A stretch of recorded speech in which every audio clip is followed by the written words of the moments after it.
Well, Rice, good morning. Oh, ba't ang aga mo naman napunta dito sa bahay? Kasi ganito. Ano na naman yun? Si Habi kasi. Oh, anyari sa hobby mo? Late yung sahod.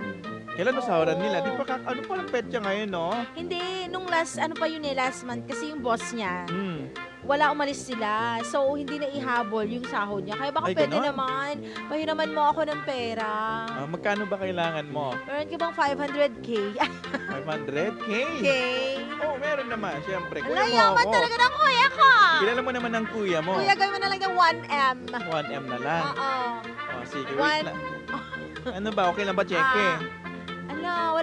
Wala Cash akong na lang? hindi ko gamit yung car kasi namin. Ay, wala yung So, car. nag-commute na lang ako.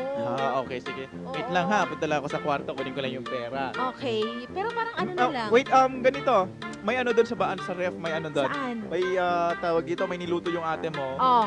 Spaghetti, painit mo na lang. Ay, sige. May Graham din doon. Okay. Graham balls May yan ano ha. ba? Meron ba yung, parang, di ba may nag-glitch nata kayo kahapon? Nakita ko sa Nung post isang, ni ate. nung isang araw Meron yon. ba kayong tira? Meron yung ulo. Iuwi mo na lang. Uwi ko na lang. Ano yung mga pa, iuwi mo na Ay, lang. talaga na kuya, patis nga. Mamaya na. Barangay LS 89.3 Forever